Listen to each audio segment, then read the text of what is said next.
Dito sa Papa Dudut Stories, ikaw ay hindi nag-iisa.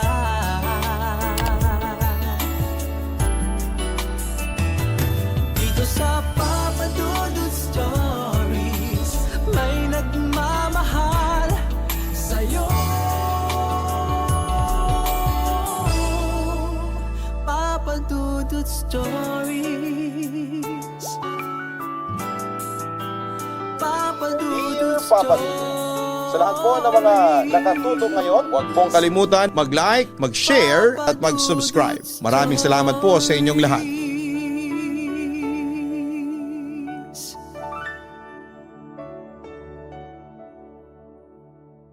Masarap magmahal ng taong gusto nating makasama hanggang sa pagtanda. Pero kung meron naman tayong masasaktan, ay mag-iiwan lamang ito ng marka na habang buhay nating daladala. Ikaw kabarangay, naranasan mo na bang ipagpalit ng taong minahal mo ng sobra? Dear Papa Dudut, magandang araw po sa inyo at sa lahat ng inyong mga tagapakinig. Ako nga pala si Jojo, 39 years old, isang OFW sa Dubai. Isa po ako sa mga solid listeners ng inyong programa. Nagpapasalamat po ako sa Barangay Love Stories dahil kahit papaano po ay napapawi nito ang kalungkutan at pangungulila ko sa Dubai. Lalo na netong nakaraang taon kung kailan meron akong matinding pinagdaanan. Madalas po akong nakikinig sa mga kwento ninyo sa Spotify at minsan naman ay sa online. Taga-Oriental Mindoro po ang pamilya ko, Papa Dudut. Pero noong nag-college na, nagpa-Maynila na po ako. At doon na rin nanirahan.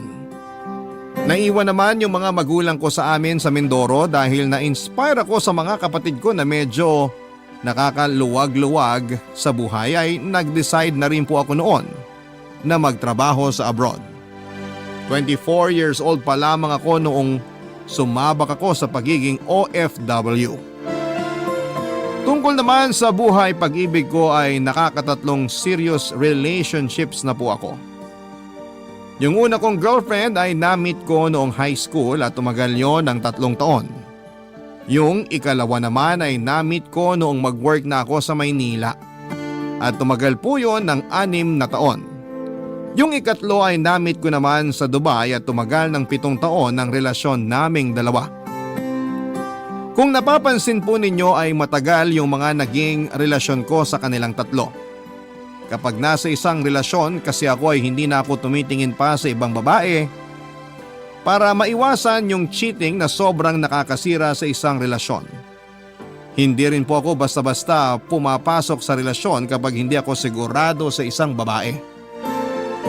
Pag nagmahal ako ay ibinibigay ko ang lahat, Papa Dudut. Kaya naman pagdating sa hiwalayan ay mas matagal akong nakaka-move on kesa sa mga naging karelasyon ko. Masasabi ko na yung pinakamagulo kong naging relationship ay yung sa amin ni Yumi. Siya yung second girlfriend at siya rin yung pinaka-minahal ko sa kanilang tatlo. Office mate ko si Yumi sa unang trabahong pinasukan ko sa Maynila. 2 taon ang tanda niya sa akin, 21 ako tapos ay 23 naman siya. Masayahin siyang tao kaya hindi naging mahirap para sa akin na magustuhan siya. At ganito naman nagsimula yung pagiging malapit namin sa isa't isa.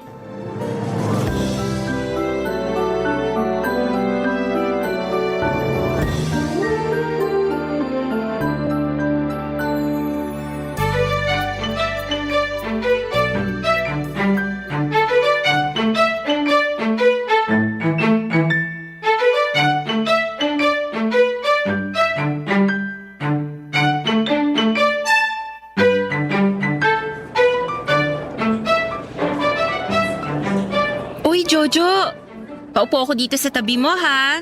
Nakakagulat ka naman, Yumi. Aatakayin ako sa puso sa'yo eh. Bigla ka na lang kasing sumusulpot. Nagpapaka-loner ka na naman kasi dito. Ha? Kakain lang naman eh. Kailangan ba may kasama ako? Yan yung gusto ko sa'yo eh. Yung pagiging weird mo. Uy, ang sarap naman ng ulam mo. Pahingi ah. Kukuha na ako. May magagawa pa ba ako? Kumukuha ka na. Sige, tikman mo rin tong ulam ko para fair. Eto oh, kuha ka. Wow, salamat. Nga pala, sasama ka ba sa company outing? Ha?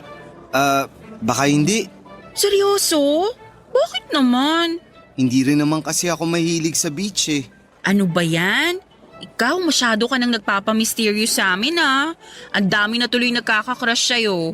Ano? Grabe ka rin magpatawa eh, no? Totoo kaya, maraming nagkakakrush sa'yo dito. Girls and gays actually. Tumigil ka dyan. Alam ko namang binibiro mo lang ako. Imposible yun. Oo nga. Hirap kasi sa'yo, trabaho-bahay lang yung routine mo. Hindi ka sumasama sa mga labas-labas namin. Ayan, ikaw tuloy yung napag-uusapan. Kayo talaga. Ano namang pinagchichismisan nyo tungkol sa akin? Wala. Ano nga? Binanggit mo na lang din naman eh. Sabihin mo na. Magkwento ka kahit konti lang. Kasi nung Friday, di ba, nagkayayaan mag-videoke? Ayun, nauwi rin sa inuman. Tapos, nag-truth or dare kami. Siyempre, isa sa mga pinaka-common na tanong yung, sino ang crush mo sa office? Ganon? At siyempre, halos lahat ng girls at gays, ikaw yung isinagot. Kayo mga loko-loko talaga kayo. At least di kami nabore nung labas namin na yon kasi nga ikaw yung topic. Diba, lagi ka namang nasa bahay? Ano namang libangan mo doon? Don't tell me nagbabasa ka lang ng maraming libro maghapon pag wala tayong pasok. Hindi naman ganun ka-boring buhay ko. Okay na ako sa movie marathon sa bahay. Tsaka lumalabas din naman ako minsan. Umiinom ng konti. Sino namang kasama mo? Minsan, inaaya ko mga pinsan ko. Pero madalas, mag-isa lang talaga ako. So, pumupunta ka rin pala sa mga bar? Oo, pero minsan lang. Siguro once a month lang. Madalas kasi nasa bahay lang talaga ako. Introvert ka nga. Alam mo, sama ka sa akin minsan. Inom tayo. Seryoso ka ba dyan? I mean, yung tayong dalawa lang? Bakit? May magagalit ba kung sakali? Wala nga. Inutusan ka siguro ng mga katrabaho nating bakla para magtanong. Well, guilty ako dyan. Ako kasi kinukulit na mga walang hiya eh. Tsikahin daw kita kung meron ka ng nililigawan ngayon. Wala naman ako nililigawan. I mean, wala pa. So may bala ka ring manligaw. Eh ikaw ba? Pwede ka ba raw ligawan? Lakas din ang trip nyo ha. Ba't naman ako yung liligawan? Parang ang labo naman nun. O sige, heto. Hypothetical question na lang. Paano kung may manligaw sa'yo? Na lalaki? Last time I checked, straight naman ako. Hindi, I mean, bading, babae, ganun. What if ikaw ang ligawan nila? Ano ba namang klaseng tanong yan? Seryoso ba yan? Oo nga, kaya sagutin mo na lang. Well, single naman ako. Tapos, ligaw lang naman, di ba? Hindi naman ako obligadong sagutin. Sasagutin mo rin ako. Ano? Wala. O yun lang. Sige ha, tapos na akong kumain. Huh? Di mo pa nga nababawasan yung pagkain mo eh. See you na lang sa office. Ang labo naman nun. Papadudot malaking tukso para sa akin si Yumi. Lalaki rin naman ako kaya sa katagalan ay unti-unti na rin akong naaapektuhan. Hindi ko inaakala na tototohanin nga ni Yumi ang panliligaw niya. Lagi niya akong binibigyan ng mga pagkain na siya mismo ang nagluto. Hindi nga nagtagal ay nahulog na rin ako kay Yumi. At nasabi ko na rin sa kanya na mahal ko na nga siya. Masaya naman yung naging pagsasama namin sa loob ng 3 taon. Nababalanse kasi namin ang isa't isa. Kung si Yumi ay maingay, emotional at extrovert. Ako naman ay tahimik lamang, pasensyoso at introvert. Medyo selosa nga lang po siya, pero dahil hindi naman ako mahilig gumimik at makihalubilo sa ibang tao ay madalang lang yung pagkakataon na may pinagseselosan siya. Pero sa isang relasyon ay hindi talaga nawawala papadudot ang mga pagsubok. At yung una nga na naging pagsubok sa amin ay yung desisyon ko na mag-work abroad. Kasama ko dapat siya noon sa Dubai pero hindi siya pinalad na matanggap sa kumpanyang inaplayan niya doon. Hindi na nga sana ako tutuloy sa Dubai pero nang hinayang ako sa opportunity na yon, eventually napagkasunduan namin na sumunod na lamang siya roon. Hindi naging madali yung long distance relationship namin, Papa Dudut. Kinailangan kasi naming mag-adjust dahil magkaiba yung oras sa Pilipinas at sa Dubai. Yung out ko sa trabaho ay hating gabi naman sa Pilipinas. At dahil ayoko rin naman na laging napupuyat si Yumi ay matagal na para sa amin ang isang oras na pag-uusap. Dahil 3 years na kami ni Yumi ay iniisip ko rin noon na siya na talaga yung mapapangasawa ko. Kahit na hindi niya hilingin ay nagpapadala ko ng pera, hindi lang para sa kanya kundi para din sa mga magulang niya. Yung 25% ng monthly salary ko noon ay nakalaan sa ipapadala ko sa kanya. Tuwing lunchtime ko ay tumatawag ako sa kanya para lang maisingit yung konting oras na nakakapag-usap kaming dalawa. Wala naman kaming naging problema doon dahil willing din siyang mag-adjust para sa akin. Pero noong mag-send ako sa kanya ng mga pictures namin sa kumpanya ay pinagselosan niya yung katrabaho ko na isang Egyptian. Maganda kasi ito at katabi ko pa sa picture. Mabilis lang din naman na lumipas ang selos niya noong pinaliwanag ko sa kanya at pinatunayan na wala siyang dapat na ikaselos at para hindi niya ako pagdudahan ay sinigurado ko rin na updated siya sa mga ganap ko sa Dubai. Tuwing umuwi ako sa Pilipinas ay binubusog ko sa mga pasalubong at mga branded na gamit si Yumi at ang pamilya niya. Bukod pa roon, yung pag-out of town namin nasagot ko lahat ng gastos.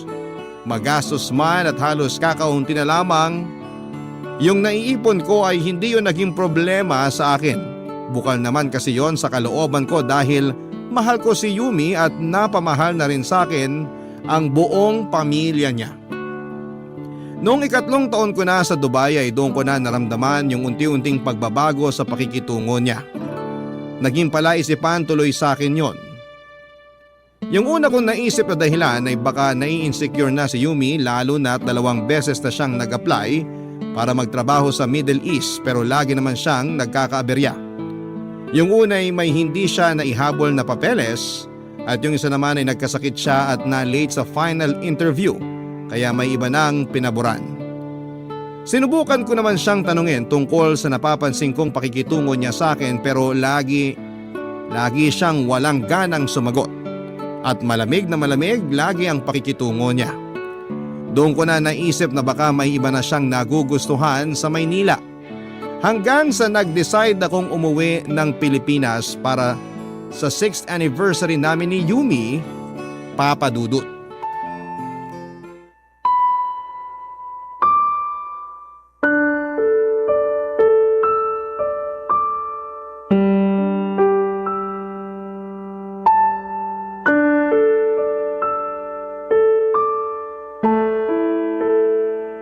Babe, ano bang problema? Ano bang problema sinasabi mo? Kahapon ka pa kasi ganyan eh. Pagkagaling ko pa lang sa airport, halos di mo na ako pansinin. Di mo man lang ba ako na-miss? Bakit mo naman naisip yan? Ay, naninibago lang kasi ako sa'yo. Di ka na kasi tulad nung dati na ang saya-saya mo tuwing magkasama tayo. Kahapon, kinis mo lang ako tapos sumakay na agad tayo ng taxi. Hindi mo man lang ako kinumusta. Nag-overthink ka lang, huwag kang ang OA dyan. Tulad ngayon. Oh, anong reaction din yan? Babe, ilang buwan ka nang ganyan. Kala mo ba di ko yun napapansin? Nasa Dubai pa lang ako. Nararamdaman ko na yung panlalamig mo. Stress lang ako sa trabaho. Babe, please, tingnan mo naman ako. May mali talaga eh. Nararamdaman ko. Nahihirapan lang ako sa setup natin, yun lang yun. Babe, 3 years na lang naman, di ba? Tapos dito na ako ulit sa Pilipinas. Nag-iipon lang din naman ako para sa future natin. Hindi lang naman yun yung iniisip ko. Babe, yung edad ko, mas mabilis na nadadagdagan kesa sa'yo. Mas matanda ako ng 2 taon, di ba? Oh, tapos? Jojo, gusto ko nang magkaroon ng sariling pamilya. Gusto ko nang mabuntis. Gusto ko nang maranasan maging nanay. Babe, naiintindihan naman kita. Pero hindi pa tayo handa. Hindi biro yung pagkakaroon ng anak. Hindi biro yung pagbuo ng sarili nating pamilya. Ang mamahal na ng mga bilihin. Mahal din magpaaral. Hindi pa nga sapat yung naipon ko ngayon para makapagpatayo tayo ng sariling bahay. Saka na natin problemahin yung mga bagay na yun pag meron na tayong anak. Magagawa naman ng paraan lahat yun eh. Babe, I'm sorry pero dyan ka nagkakamali. Mas mabuting paghandaan natin yung mga ganong kalalaking desisyon sa buhay. Gusto ko rin namang mabigyan ng magandang buhay yung magiging anak natin. Gusto kong maging komportable tayo pag nakabuo na ng sariling pamilya. Ayoko kasi lagi na lang tayong mamomroblema sa pera. Kaya hanggat may pagkakataon pang makaipon, gagawin ko yun. Hindi mo naman kasi ako nagigets eh. Tumatanda na ako. Ako na lang yung hindi pa kasal at walang anak sa mga kaibigan ko. Kapag nagkikita-kita kami, hindi ako nakaka-relate kapag tungkol sa anak na yung pinag-uusapan nila. Mukha akong kawawa. Yung iba sa kanila mas bata pa sa akin. Ay, huwag ka na lang magpa-apekto sa mga ganun. Darating din tayo dyan. 3 years na lang oh. Habang tumatanda ako, mas lalo rin ako mahihirapang magbuntis. Delikado yun para sa akin at para sa bata. Ayoko rin naman na isa lang yung magiging anak natin. Kahit 2 man lang sana. Babe, si Mama, 30 years old na nung ipinagbuntis si Kuya. 40 na siya nung ipinanganak niya ako. Ayoko naman ng ganon. Gusto ko magpang-abot pa rin ang edad namin ng magiging anak ko. Gusto ko yung nakaka-relate pa ako sa mga kwento niya. Ayoko mapagkamalang lola kapag magkasama kami. Pati mga auntie ko kinukulit na ako. 6 years na raw tayo pero hindi pa rin tayo nagpapakasal. Babe, please naman. Masyado ka lang nagpapadala sa mga sinasabi ng iba. Mag-focus ka sa kung anong meron tayo ngayon. Ako yung magiging asawa mo, hindi sila. Tayo yung bubuo ng pamilya. Kaya yung mga magiging desisyon natin, hindi na dapat nakabase sa mga sinasabi o sasabihin nila. So paano yun? Magkaiba tayo ng gusto? Sino sa atin na mag-a-adjust? Ha? Malamang ako pa rin. Ako na lang lagi. Ay, sige. Imbis na 3 years pa ako sa Dubai, 2 years na lang ako doon. Okay na ba yon? 2 years pa rin yun. 2 years na lang. Please naman, pumayag ka na. Pag-iisipan ko.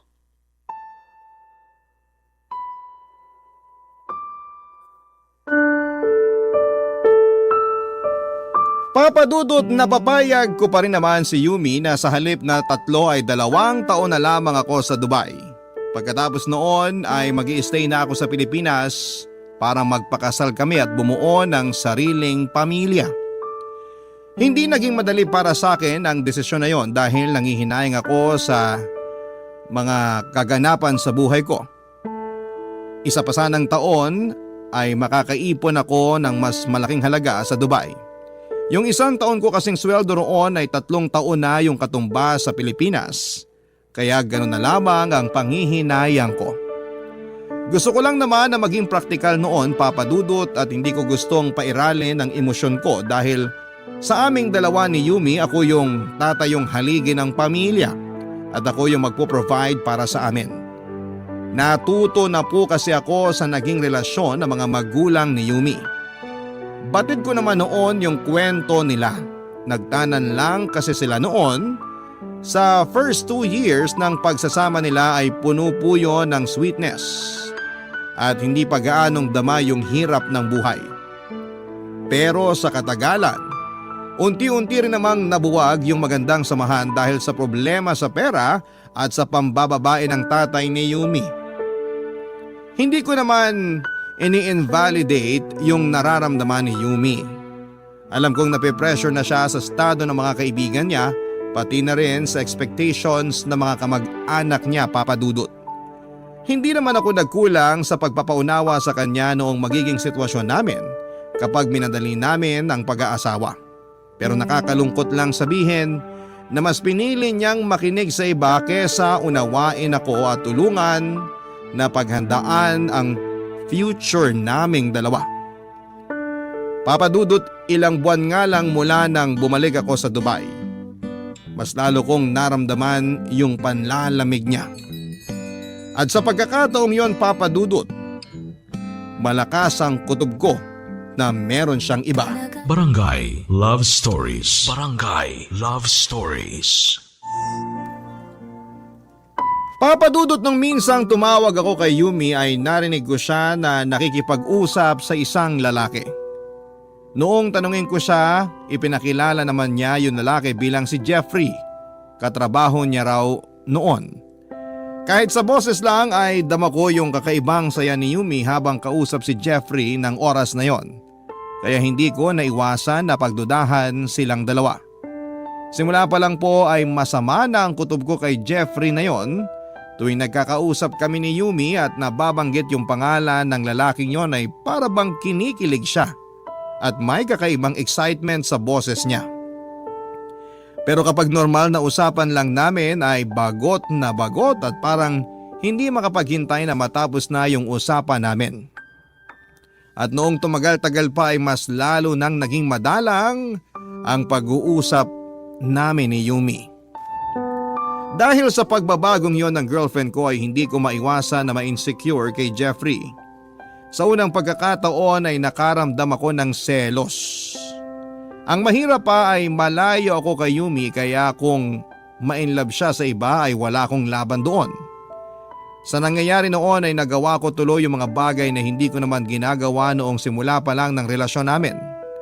Naging stalker ako ni Yumi sa mga social media accounts niya. At doon ko na nga nakita yung mga pictures na lagi sila ni Jeffrey na magkatabi. Muli na naman akong na-insecure nang mapagtanto ko na mas matangkad ito sa akin at mas malaki din ang pangangatawan. Matapos ang ilang buwan ng panaka-naka na lang na pag-uusap namin ni Yumi ay humantong na rin yon sa puntong hindi ko na siya makontak. Sinasadya na rin niyang hindi sagutin ang mga tawag ko. Pero noong nagpapadala ako ng pera, kinukuha pa rin niya nang hindi nakikipag-usap sa akin.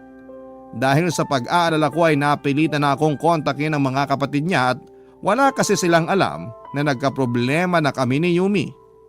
Nakarating naman sa kanya ang ginawa kong yon. Hindi ko inaasahan hahantong siya noon sa desisyon na makipaghiwalay na sa akin, Papa Dudut. Ilang beses ko pang sinubukang tawagan si Yumi pero hindi na talaga siya noon sumasagot. Halos mabaliw na ako sa kakaisip kung anong nangyayari sa kanya at kung bakit humantong siya sa ganong desisyon. Noong 3 buwan na lamang ang kailangan kong hintayin bago umuwi sa Pilipinas, ay tinis ko na lamang yung matinding lungkot at pag-aalala. Doon na rin po ako nag-decide na pagka-uwi ko ay magpo-propose na ako sa kanya at aayusin ang relasyon naming dalawa. Handa na rin ako noon na ibigay yung matagal na niyang hinihiling na bumuo kami ng sariling pamilya. Ilang araw na lamang bago ako umuwi noon pero wala pa rin paramdam si Yumi. Nakablock na rin ako sa mga social media accounts niya kaya mas lalo ako nawala ng komunikasyon sa kanya. Nang sa wakas ay makauwi ako ng Pilipinas ay siya yung unang-una kong pinuntahan kahit pa nagdesisyon na siyang makipaghiwalay. Pero hindi ko inaasahan ang natuklasan ko sa muli naming pagkikita, Papa Dudut.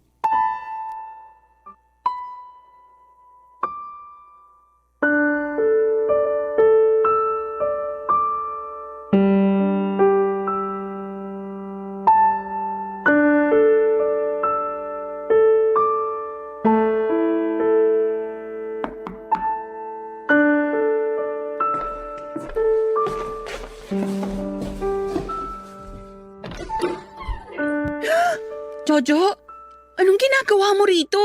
Kakauwi ko lang. Hindi mo man lang ba ako papapasukin? Sige, pasok ka.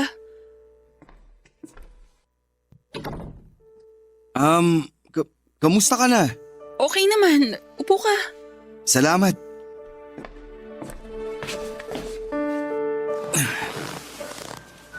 Ano bang nangyari sa atin? Bakit bigla ka na lang nakipag-break? Sorry, may mga nangyari lang talaga na hindi ko kontrolado. Tulad ng ano? Sabihin mo naman sa akin kasi halos mabaliw na ako sa kakaisip kung ano ba yung nagawa ko. Kung ano bang kasalanan ko. Tulad nito. Bakit parang tumaba ka at medyo lumaki yung tiyan mo? Buntis ako. Magpo 4 months na. Ano? I'm sorry. Kaya ka ba nakipaghiwalay sa akin dahil nabuntis ka ng ibang lalaki? Oo. Sino? Huwag mong sabihin na yung Jeffrey na yun yung nakabuntis sa'yo. Siya nga man ng dinadala ko. Anong kagaguhan to, Yumi? Sinasabi ko na nga ba eh. Jojo! Huwag mo namang suntukin yung sofa. Kabibili ko lang yan. Talagang mas inalala mo pa tong sofa kaysa sa nararamdaman ko ngayon? Nakakagago yung ginawa nyo. Paano mo yung nagawa sa akin? I'm sorry. Nadala lang ako. Anong nadala? Paanong nadala? I'm sorry. Hindi ko naman yun sinasadya. Nadala lang ako sa pinapakita sa akin ni Jeffrey nung time na yun. Hindi ka kasi makapaghintay eh. Tapos pinagmukha mo pa akong tanga. Buong akala ko, sobrang busy mo rito kaya halos di mo na ako kausapin. Yun pala, busy ka sa ibang lalaki. I'm sorry. Nagkahamali ako. Iniwan na niya ako. Ayaw niyang panagutan yung nangyari sa amin. Kaya sobrang pinagsisisihan ko lahat yun. I'm sorry. Sorry talaga. Ano? Ayaw kang panagutan? Siraulo pala talaga yun eh. Sa bagay, itsura pa lang halatang halata na. Akala ko mahal niya ako. Akala ko papanagutan niya ako pero hindi. Iniwan niya ako. Hayop talaga yung lalaking yun. Pumasok lang siya sa relasyon natin para manggulo. Tapos ikaw, pumayag ka naman. Ni hindi mo man lang siya kinilala ng lubusan bago mo pinatulan. Patawarin mo ako, Jojo. Jojo, mahal pa rin kita, please. Please, sana matanggap mo pa rin ako kahit na ganito yung nangyari. At ano? Gusto mo akuin ko yung bunga ng kalandian mo? Hindi pa ako ganun katanga. Ginusto mo yan eh. Nagpakasaya ka rin sa kanya. Kaya panindigan mo rin yung nagawa mong pagkakamali. Please naman, oh. Patawarin mo ako. Ang kapal naman ng mukha mo para hingin sa akin yan. Tapos na tayo, di ba? Tinapos mo na. Minsan mo akong pinagmukhang tanga. Hindi na mauulit yun. Jojo, sandali! Jojo! Sa totoo lang, Papa Dudut, bago ako umuwi sa Pilipinas ay hinanda ko na rin noon ang sarili ko sa posibilidad na may ibang ang lalaki si Yumi. Nakahanda rin sana ako na ipaglaban siya at agawin sa sino mang makakarelasyon niya. Pero nung nalaman kong buntis siya ay ganon kabilis na napalitan ng galit ang kagustuhan kong magkabalikan pa kaming dalawa. Halos mabaliw ako noon sa sakit na nararamdaman ko. Yung buong bakasyon ko sa Pilipinas ay nauwi lang sa pagmumukmok sa kwarto at matinding kalungkutan. Alalang-alala naman sa akin ang mga pamilya ko at noong nakarating sa kanila ang mga nangyari ay lalo silang nag-worry. Laking pasasalamat ko na lamang na meron pa rin naman akong malakas na support system ng mga sandaling yon para kahit papaano ay gumaan ang kalooban ko. Nag-decide ako na bumalik na sa Dubai matapos magbakasyon. Inisip ko na lamang na mas mapapadali ang pag-move on ko kapag malayo na ulit ako kay Yumi. Aminado naman ako na mahal ko pa rin siya noon kaya hindi naging madali ang kalimutan na lamang siya at burahin sa buhay ko. Pero natakot din ako na baka bigla na lamang akong magpadala sa emosyon at maisipang akuin na lamang yung sanggol na ipinagbubuntis niya. Sa awa ng Diyos ay naka-move on na rin naman ako matapos ang isang buong taon na nagtatrabaho ako sa Dubai. Malaking tulong din na nakilala ko itong si Marie. Tulad ko ay isang OFW din siya, Papa Dudut. Nakilala ko siya sa isang party na napuntahan ko. Hindi ko naman inakala na makakahanap ako noon ng isang karamay sa katauhan niya.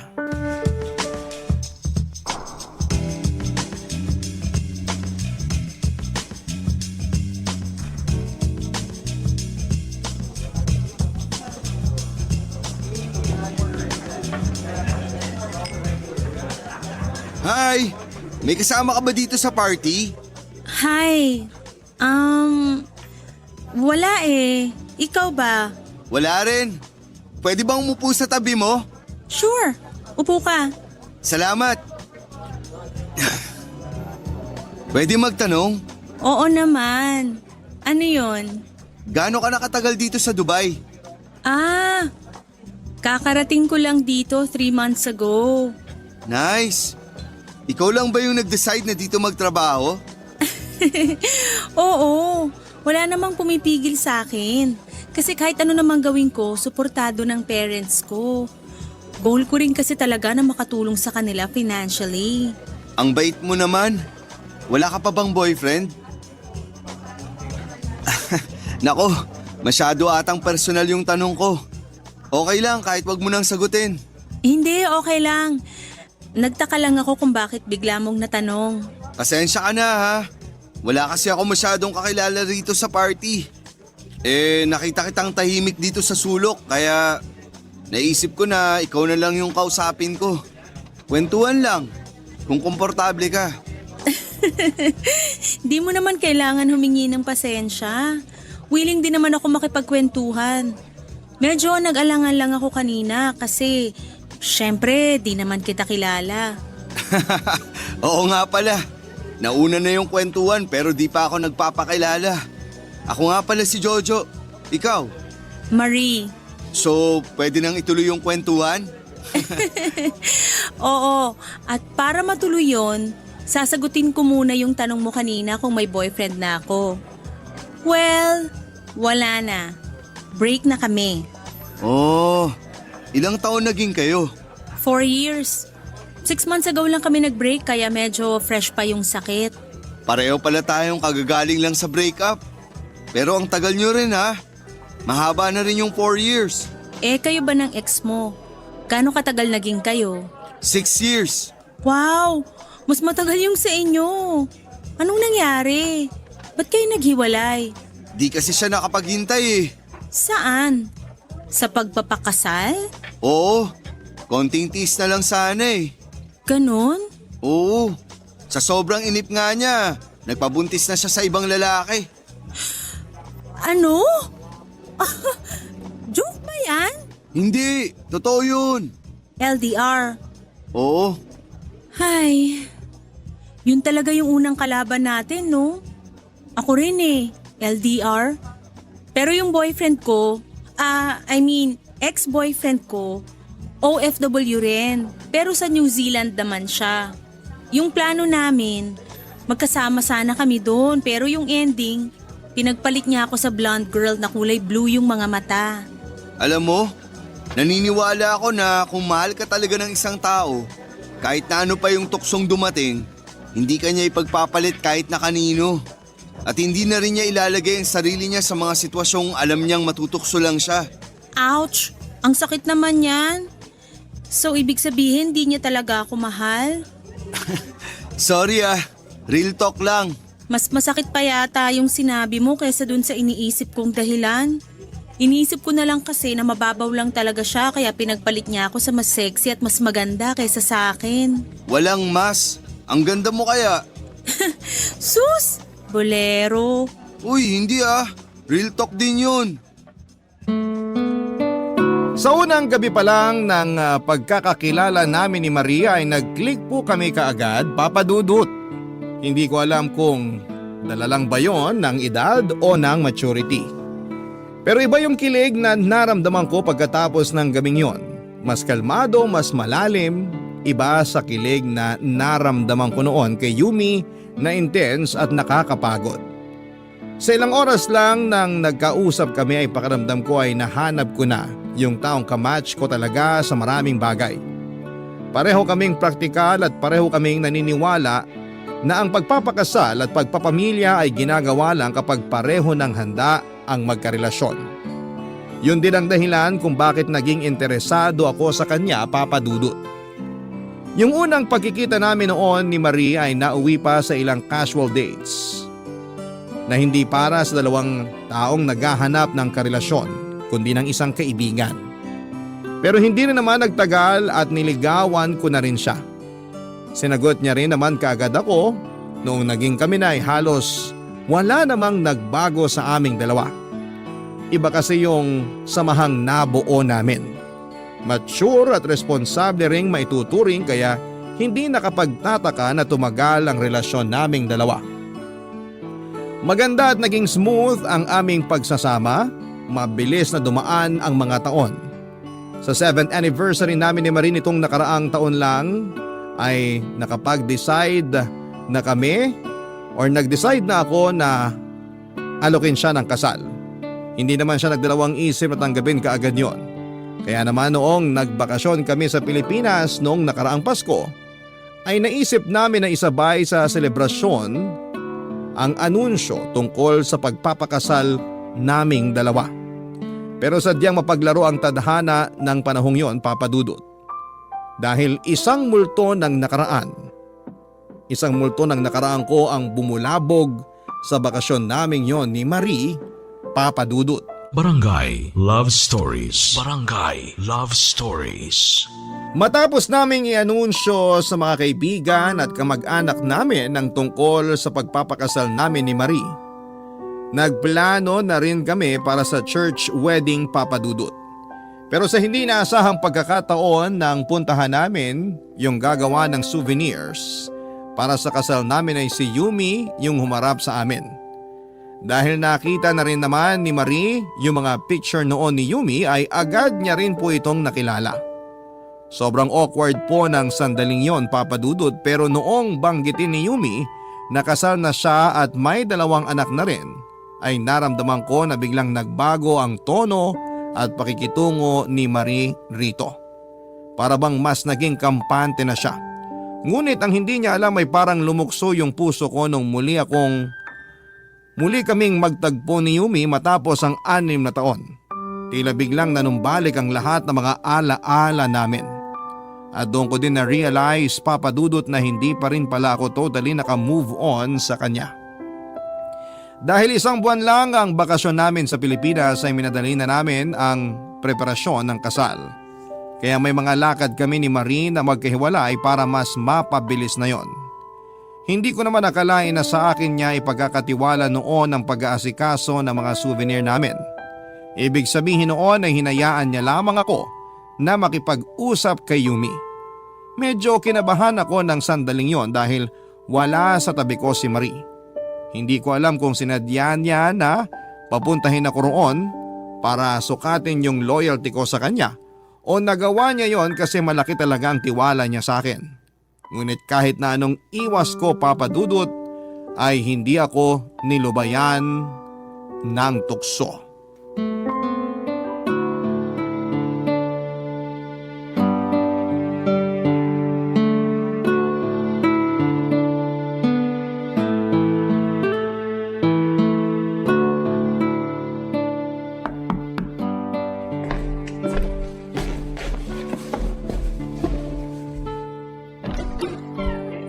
Hi Jojo! Kumusta? Ayos naman. Tuloy ka. Salamat. Wala si Marie? Kausap niya kasi ngayon yung designer ng gown. Ah, okay. By the way, pasensya ka na ha kung dito tayo sa bahay nagkita. Nagka-problema kasi dun sa stall ko. Okay lang, walang problema. Nga pala, ito yung samples ng mga potted plants for soup. Hala! Naku, sorry. Puro sulat na tong paper bag. Sinulatan ng anak mo. Mukha. Napakakulit kasi nun. 4 years old na. Naiwan ko kasi tong paper bag dito kanina eh. Yun ba yung bunso mo? Oo. Sorry. Shh! Okay lang yan. Huwag mo nang alalahanin. Sorry, Jojo. Sobrang dami ko lang kasing problema nitong mga nakaraan. Gusto mo bang magkwento? Makikinig ako. Naku, wag na. Nakakahiya. Hindi naman tayo nag-meet para pag-usapan yung mga problema ko. Okay lang yan. Hayaan mo na muna yung souvenirs. Wala rin naman akong ibang lakad ngayon. Tsaka nararamdaman ko rin kailangan mo ng kausap. Salamat. Nakipaghiwalay na kasi sa akin si Lemuel 5 months ago. Nasa akin yung 2 bata. Sobrang hirap kasi wala akong katuwang. 2 days after natin magkita sa stall ko, napaalis naman ako ron. Hindi na kasi ako nakakabayad ng renta. Teka, hindi ka sinusuportahan ng asawa mo? Kahit hiwalay na kayo, suportahan niya sana yung anak niyong 2. Nag-aabot siya dun sa bunso dahil yun ang anak niya. Pero syempre, di ba? Yung panganay ko, iba naman yung tatay. Sa tuition pa lang nun, hirap na ako. Ito lang naman yung pinagkakakitaan ko ngayon. Yung Lemuel, gano'n na ba kayo katagal nun? 4 na taon na rin. Akala ko pa naman, porket natanggap niya na may anak na ako, magiging okay na ang lahat. Pero hindi pala. Bakit? Ano ba yung dahilan ng paghihiwalay niyo? Mga magulang ko. Ako na rin kasi yung sumusuporta sa kanila kasi walang trabaho yung bunso kong kapatid. Tapos, yung sumunod naman sa akin, may pamilya na rin at hirap sa buhay. Actually, for the longest time, si Lemuel yung nagbibigay ng pera sa mga magulang ko. Pero nung malaman niya na hindi na nagbibigay ng pera sa mga magulang namin yung bunso kong kapatid, nagalit siya. Bakit naman? Sabi niya, bakit daw kaming 2 yung kumakargo sa mga magulang ko? Samantalang yung ibang mga kapatid ko, wala namang pakialam. Kaya ayun, nauwi sa away, sa sumbatan. Alam mo, sa totoo lang, nung nalaman kong ikaw pala yung groom, gusto ko na sanang tumanggi pero hindi ko kayang mawalan ng kliyente ngayon sa hirap ng buhay namin. Tana. Tapos, nung nakita ko pa kayo, sobrang nanliit ako. Ang yaman-yaman nyo na. Ang ganda rin ni Marie. Samantalang ako, losyang na. Wala pang pera. Ay, hindi totoo yan. Ano ka ba? Ang ganda mo pa rin kaya. Sadya lang talaga na marami kang problema ngayon at marami kang mas kailangang unahin kaysa sa sarili mo. Di gaya noon na magaan lang lahat para sa'yo. Nagsisisi ako na nasidayang ko kung anong meron tayo dati. I'm sorry. Ako sana ngayon yung nasa posisyon ni Marie. Pero nagpakatanga ako. Huwag mo nang isipin yun. Kakahiwalay ko lang sa asawa ko tapos ikaw naman yung ikakasal. Ang sakit eh. Pero buti na lang at napatawad mo na rin ako. Matagal na. Matagal na kitang napatawad. Salamat. Hindi ka pa rin talaga nagbabago. Ikaw pa rin yung Jojo na nakilala ko.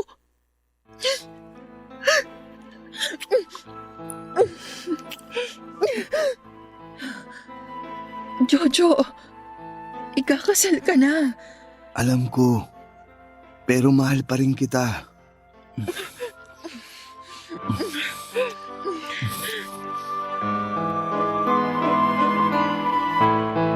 Papadudu, tuluyan na nga pong may nangyari sa amin ni Yumi. Halo-halo po yung naramdaman ko matapos mahimasmasan sa mga nagawa ko. Halos lamunin ako ng guilt dahil sa ginawa kong pagtataksil kay Marie. Pero matapos din ang mga nangyari ay doon ko na-realize na si Yumi pa rin talaga ang mahal ko. Hindi ko alam kung anong gagawin ko ng panahon na yon. Kaka-announce lang namin sa mga kakilala at mga kamag-anak na ikakasal na kami ni Marie. 1 linggo na lang at babalik na rin kami sa Dubai. Hindi ko alam kung itatago ko ba noon kay Marie yung mga nangyari o mas mabuti kong makikipaghiwalay na lamang ako sa kanya para bigyan ng chance ang pagmamahalan namin ni Yumi. Naroon yung pagtatalo sa isip ko noong pagpili sa pagitan ng isang mapayapang, kontento at stress-free na future ko kasama si Marie o yung siguradong magulo at komplikadong buhay kapiling ang first true love ko na si Yumi. Ang mas malala pa ay hindi lang isang beses na may nangyari sa amin ni Yumi dahil nasundan pa yon ng nasundan ng makailang beses. At sa bawat sandali na nagtataksil kami ni Marie, kay Marie ay pabigat ng pabigat ang nararamdaman ko kasama si Yumi. Kaya bago pa matuloy ang kasal namin ni Marie ay inarap ko na yung pinakamahirap na desisyong ginawa ko sa tanang buhay ko, Papa Dudut.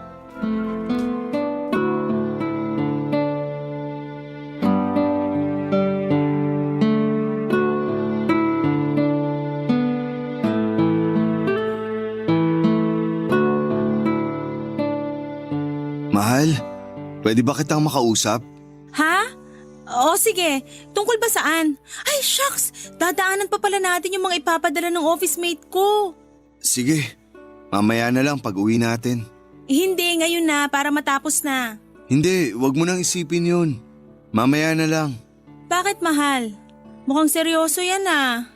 Mamaya na lang. Ngayon na nga, para tapos na. Ano ba kasi yung pag-uusapan natin? Mukhang importante yan ah. Pakiramdam ko kasi parang hindi pa ako handang magpakasal. Ano? Marie, I'm sorry. Seryoso ka? Paano di pa handa? Bakit? Alam ko masyado na tayong maraming inaasikaso. Jojo, alam na ng lahat na ikakasal tayo. Ayun na nga eh. Baka kinakabahan ka lang. Hindi eh. Hindi lang to simpleng kaba. Okay, so ano bang problema? Sabihin mo sa akin. Marie, may nangyari sa amin ni Yumi. Ano? Anong ibig mo sabihin may nangyari? May nangyari sa amin. Nagduho kami. Paano nangyari yon? Magpaliwanag ka, paano nangyari yon? Patawarin mo ako. Hindi, itutuloy natin yung kasal. Kakalimutan mo yung nangyari sa inyo at itutuloy natin yung kasal. Hindi tayo mapapahiya sa mga tao, hindi pwede. Pero hindi lang isang beses namin yung ginawa. Marami. Tumahimik ka. Ano, ikukwento mo pa sa akin kung paano nyo ginawa? Kung kailan nyo ginawa? Kung gaano katagal at kung anong posisyon? I'm sorry. Ang hina mo! Napakabobo mo! Patawarin mo ako, please. Paano kita papatawarin na ginago niyo ako? 7 years, Jojo! Pinaabot mo ba ng 7 years yung relasyon natin? Nag-propose ka pa ng kasal sa akin tapos yun pala, isang kalabit lang ng ex mo, bibigay ka na! Napakahayop mo naman! Patawarin mo ako. Alam ko naman eh, na hindi dapat ako nagpadala sa tukso. At sinayang ko yung tiwalang ibinigay mo. Buti naman alam mo yan. Pero wala ka pa rin konsensya. Hindi mo man lang naisip lahat ng hirap ko, ng effort ko para sa kasal natin na hindi naman pala matutuloy dahil sa kababuyan niyo ng babaeng yon. Sorry talaga. Alam mo kung ano yung mas masakit? Malaking sampal sa akin na mas pinili mo pa yung ganong klase ng babae kesa sa akin na nagpakatino para sa'yo. Pinagpalit mo ako sa babaeng niloko ka noon. Pinagpalit mo ako sa babaeng may 2 anak na magkaiba ang tatay. Kaya nga ayoko na sanang umarap sa kanya nang di ka kasama kasi baka kung ano lang yung mangyari. Pero ikaw naman yung may gusto nun, di ba? Wow, ang galing mo namang mag-isip. Ipagpatuloy mo yan. Grabe ka. Sa sinabi mo parang kasalanan ko pa na nagpatukso ka. Kung matino kang tao, kahit maghubad pa siya sa harap mo ng ilang beses, wala kang gagawin at irerespeto mo yung relasyon natin. Alam ko namang mali yung ginawa ko. I'm sorry. Alam mo naman palang mali eh, pero ginawa mo pa rin. Isa lang ibig sabihin nun, ginusto mo rin yon. Sa pananalita mo parang di ka man lang nagsisisi. Ganun mo ba talaga siya kamahal? Patawarin mo ako. Tingin mo ganun lang kadali yun? Hinding-hindi kita mapapatawad. Pero sige, ibibigay ko yung gusto nyo. Walang kasal na magaganap. Magsama kayo ng ex mo na patapon ng buhay. Papanoorin ko na lang na bumagsak yung buhay nyo dahil dyan sa pagiging marupok mo at sa kalandian niya. Hihintayin ko na lang na karma na yung maghiganti sa inyo. Ngayon, lumayas ka sa harapan ko. Ayoko nang makita yung pagmumukha mo.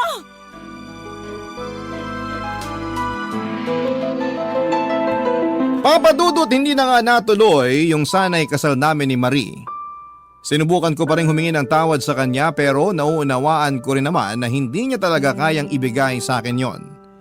Sa ngayon po ay 5 months na kaming nagsasama ni Yumi nang dahil din sa ginawa ko ay wala na akong mukhang maiharap sa mga kamag-anak at mga kakilala namin.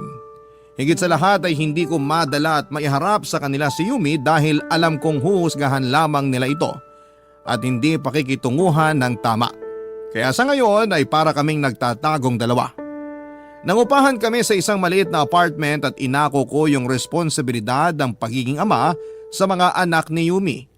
At mukhang nagdilang anghel naman si Marie sa mga sinabi niya dahil 2 months ago lang ay kinailangang operahan sa puso ng nanay ni Yumi. Dahil wala rin naman silang sapat na pera, sinagot ko lahat ng gastos bilang tulong na rin sa kanila. Balak pa sana naming magtayo ng negosyo noong una at maglaan ng budget para sa annulment nila ng asawa niya. Pero dahil nga po sa nangyaring gastos, halos kalahati ng naipon ko sa pagtatrabaho sa Dubai ay nagastos na namin. Doon ko nga na-realize kung gaano lang talaga kabilis maubos ang pera dito sa Pilipinas. Lalo na kung may trahedyang dumating. Mahirap kasing kitain yung sinlaki ng sinasahod ko noon sa Dubai kung hindi magkakaroon ng magandang negosyo. May mga sandali na napapaisip ako kung tama nga ba ang naging desisyon ko, Papa Dudut. Na-realize ko rin kasi nitong nakaraan lang na kung tutuusin ay 2 taong ko lang talagang nakasama si Yumi dahil mas matagal kaming naging LDR. Samantalang si Marie ay talagang nakasama ko sa Dubai at nakilala na namin ng mabuti ang isa't isa. Kaya umabot na rin ang 7 taon ng relasyon namin. Hindi ko tuloy maiwasang ikumpara si Yumi. Sa araw-araw kasing magkasama kami ay napapansin ko na hindi talaga compatible ang ugali naming dalawa. Pero dahil tumanda na rin ako ay napagod na rin po ako, Papa Dudut. Kaya tinanggap ko na lamang ang lahat. Mahal ko rin naman si Yumi at siya yung pinili kong makasama kaya iiwasan ko na lamang na mag-isip ng kung ano-ano. Sa ngayon ay pinandigan ko na lamang po ang naging desisyon ko at hinarap lahat ng consequences na mga nagawa ko. Hanggang dito na lamang po ang aking kwento. Maraming salamat po sa Barangay LS dahil nabigyan ng pagkakataon na ma-share ang kwento ng buhay at pag-ibig ko. Sana po ay kapulutan po ito ng aral ng ating mga tagapakinig. Maraming salamat po and more power sa Barangay Love Stories at sa programa ninyo sa Barangay LS. Ang inyo pong kapuso at kabarangay forever, Jojo. Ang buhay ay maiwaga, laging may lungkot at saya. Sa Papa Dudut Stories, laging may karamay ka. Mga problemang kaibigan, dito ay pakikinggan ka. Sa Papa Dudut Stories, kami ay iyong kasama. Dito sa Papa Dudut Stories, ikaw ay hindi nag-iisa.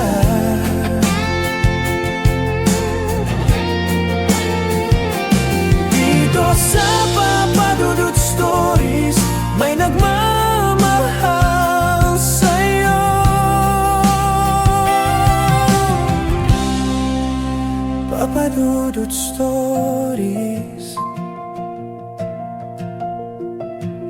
Papa Dudut Stories. Papa Dudut Stories.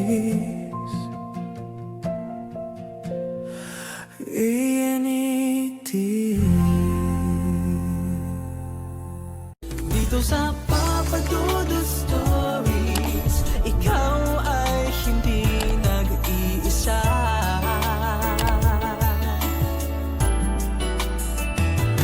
Dito sa Papa Dudut Stories, may nagmamahal sa'yo. Papa Dudut Stories. Papa Dudut Papa Dudut. Sa lahat po ng mga nakatutok ngayon, huwag pong kalimutan mag-like, mag-share at mag-subscribe. Maraming salamat po sa inyong lahat.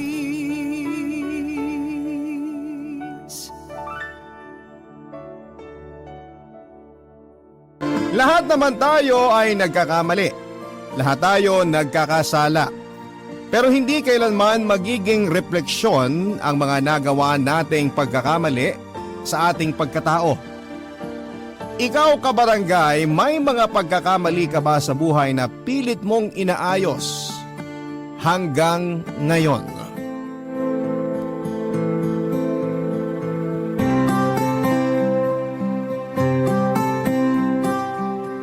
Dear Papa Dudut, Betty ang pangalan ko, 45 years old at hindi ko masabi sa programa mo na may asawa ko. Kasi hindi naman kami kasal ni Anton. Siguro para sa iba hindi sila mahihiyang aminin na pangalawang asawa sila ng lalaking kinakasama nila. Pero ako hanggang ngayon kahit na mahigit 2 dekada na kaming may relasyon ni Anton, hindi ko masabi ng buong tapang at nang hindi nahihiya na kabit lamang ako. Papa Dudut, sigurado akong walang babae sa mundo na gustong maging kabit o mistress. Lahat ng babae gustong maging number 1 sa puso at buhay ng lalaking minamahal niya. Pero may mga bagay na wala tayong kontrol kaya napupunta tayo sa mga sitwasyon na hindi natin gusto. Naisip ko nga na kung meron sigurong nasulat na libro kung paano maiiwasang maging kabit ng isang babae, malamang ay dinideliver pa lamang sa mga bookstore. Yung libro ay nakabang na ako sa labas ng mall para bumili. Hindi ko po ginustong maging isang kabit pero nalagay na ako sa sitwasyon na parang wala na akong magawa pa. Marami akong naisip na dahilan kung paano ko naging kabit pero isa lang ang malinaw sa akin. Sigurado akong na-in-love ako ng husto kay Anton. Nakilala ko po si Anton sa company na pinasukan ko pagka-graduate ko sa college. Sa ngayon ay VP na siya for finance, pero noong time na wala pa kaming relasyon ay parte pa lamang siya ng middle management. Crush ko na si Anton noong una siyang ipakilala sa amin ng HR. Actually, crush siya ng lahat ng babae sa department namin. Kasi bukod sa very gentleman ang datingan niya, hindi siya mayabang at pag nagsasalita ay merong sense. Alam kong matalino siya at may prinsipyo kaya naman kapag nauutusan akong pumunta sa office niya para magpapirma ng dokumento ay kinikilig ako. Yun yung mga panahon na wala akong masamang intensyon kundi ang makita lamang ang crush ko ng malapitan at may kwento sa mga kaibigan ko sa office kung ano ang suot niya mula ulo hanggang paa. Kung anong ginagawa niya at kung ano ang sinasabi niya sa akin. May time nga na nag-hi lamang sa akin si Anton noon ay bigla akong napatili. Sabay takip sa bibig ko kasi nahiya ako na baka kung ano ang isipin niya. Pero ang sabi sa akin ni Anton ay hindi ko lang nakita pero natawa daw siya pagpasok niya sa office niya noong tumili ako. Sabi pa niya napapansin na raw niya na lagi akong nakangiti at kahit nasaan papuntahin at utusan ay wala akong reklamo. Alam ko namang may asawa na siya at mga anak kaya para sa akin ay harmless yung pagkakaroon ko ng crush sa kanya noon. Crush lang naman yun, Papa Dudut. Pero ang hindi ko alam ay unti-unti na palang lumalalim ang pagtingin ko sa kanya. Hindi ko alam kung dahil mabait siya sa akin o extra caring siya sa akin, basta ang alam ko ay mahal ko na siya. Dumating yung pagkakataon na nagkaroon ng party sa company namin kaya halos lahat ay nakainom na. Siguro dahil sa alak kaya ako nagkaroon ng tapang na sabihin sa kanya na mahal ko siya at wala akong pakialam kahit na may asawa na siya, basta masabi ko lamang kung ano ang nararamdaman ko para sa kanya. Inamin naman sa akin ni Anton na nahuhulog na rin ang loob niya sa akin. Kaya may nangyari sa amin. Na-inlove ako ng husto kaya kahit mali, kahit bawal ay nakipagrelasyon po ako kay Anton. Hindi nagtagal ay nagkaroon kami ng anak, si Lian.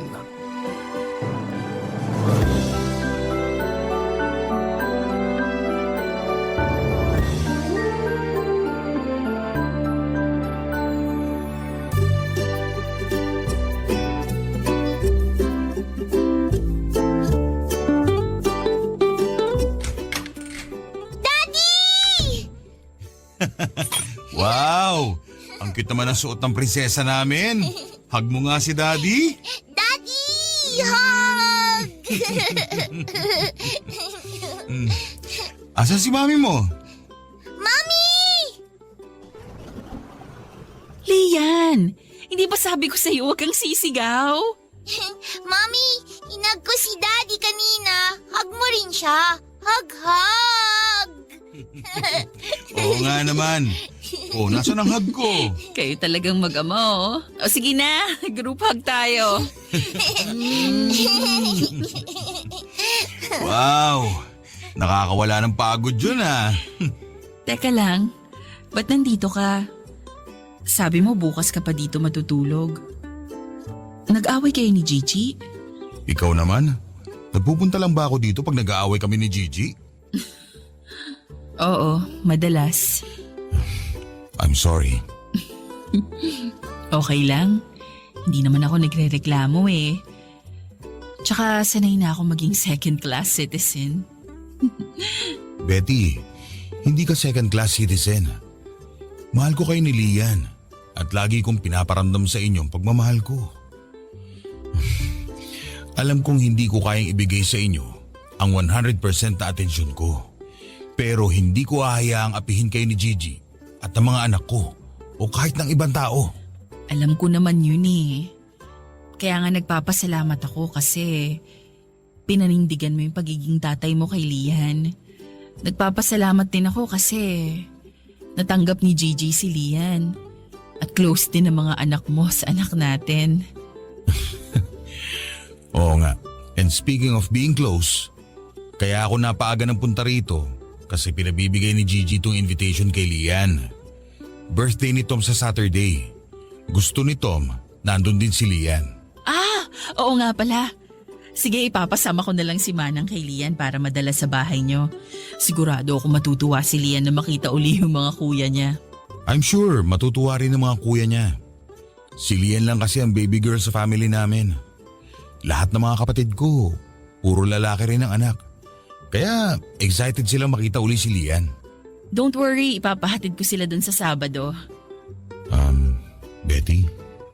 I'm sorry ah. O ba't ka nagsasorry? Sorry kasi hindi kita maisama sa bahay kapag may mga special occasion ng family namin. Anton, hindi mo kailangang mag-sorry. Sa dami ng kasalanan ko sa asawa mo at sa mga anak mo, sapat na sa akin na tanggap nila si Lian. Don't worry. Next weekend, labas na lang tayo ni Lian, okay? Okay. Ako yung nakikihati sa pagmamahal, ako yung bawal. Ako yung mali. Kaya naman kahit nakakarampot na atensyon lamang ang nakukuha ko kay Anton ay sinasabi ko sa sarili ko na dapat maging masaya ako. Kasi kung ibang lalaki yon ay baka pinabayaan at iniwanan na ako pagkatapos maanakan. Tinuturing ko rin na maswerte ako kasi hindi ako inaway ni Gigi noong nalaman niyang may relasyon kami ng asawa niya. Siguro kasi ay confident siya na hindi siya iiwanan ni Anton dahil siya ang legal wife. Pero alam kong nasaktan siya ng husto nang malaman niyang nabuntis ako at nagkaanak ng babae. Kaya naman kahit na natutuwa sila kay Lian ay sinisikap ko palagi na maging parang invisible sa pamilya nila. Pag hindi nila ako nakikita at hindi nila ako naririnig ay hindi nila maiisip na nag-i-exist ako. Para kahit papaano sa ganong paraan ay mababawasan ko ang sakit na idinulot ko sa pamilya ni Anton. Hindi ako nagdedemand na kailangan ganitong specific na araw ay nasa bahay ko si Anton. Sapat na sa akin na pinupuntahan niya kaming mag-ina para makibanding sa amin kapag may oras siya. Pero pagkasama namin ni Lian ang daddy niya ay sinisiguro ko na masaya si Anton. Kinekwentuhan namin siya ni Lian ng mga nangyari sa amin noong mga araw na wala siya. At pag may espesyal na okasyon sa school ay ini-inform ko rin si Anton. Kahit na second class citizen lamang ako ay walang duda sa puso kong mahal ako ni Anton at mahal na mahal ni Anton si Lian. Papadudot matalino ang anak kong si Lian at very perceptive. Bata pa lamang ay alam niyang hindi kami ang original na pamilya ng daddy niya. Pero wala akong nakikitang galit sa puso ng anak ko, siguro kasi pinalaki ko siya ng buong pagmamahal. Palagi kong sinasabi sa kanya na mahal namin siya ng daddy niya. At dapat siyang magpasalamat dahil maraming taong nagmamahal sa kanya. Gaya ng mga kuya niya at ng tita Gigi niya. Kaya lang likas na siguro sa ibang tao ang maging mapanglait. Kahit mga batang walang kasalanan idadamay sa pangiinsultong ginagawa nila.